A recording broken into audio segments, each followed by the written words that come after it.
বঙ্গোপসাগরের দক্ষিণ পশ্চিম থেকে উত্তর পশ্চিমে এগিয়েছে ঘূর্ণিঝড় ফিনজাল। ভারতীয় আবহাওয়া বিভাগ বলছে, তামিলনাড়ু রাজ্যের পুদুচেরিতে বিকেলের মধ্যে এটি আঘাত হানতে পারে। বাংলাদেশে আঘাত না হানলেও প্রভাব পড়বে বলে ধারণা করছে আবহাওয়া অধিদপ্তর। সংস্থাটি বলছে, দেশের 4 সমুদ্র বন্দরে 2 নম্বর দূরবর্তী হুঁশিয়ারি সংকেত দেখিয়ে যেতে বলা হয়েছে।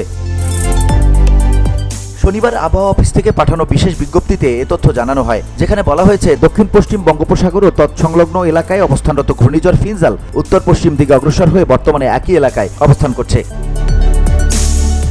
এটি আজ শনিবার সকাল 6টায় চট্টগ্রাম সমুদ্র বন্দর থেকে 1650 কিলোমিটার দক্ষিণ পশ্চিমে, কক্সবাজার সমুদ্র বন্দর থেকে 1605 কিলোমিটার দক্ষিণ পশ্চিমে, মোংলা সমুদ্র বন্দর থেকে 1505 কিলোমিটার দক্ষিণ পশ্চিমে এবং পায়রা সমুদ্র বন্দর থেকে 1515 কিলোমিটার দক্ষিণ পশ্চিমে অবস্থান করছিল। এটি আরও উত্তর পশ্চিম দিকে অগ্রসর হয়ে আজ দুপুরের দিকে উত্তর তামিলনাড়ু উপকূল অতিক্রম করতে পারে।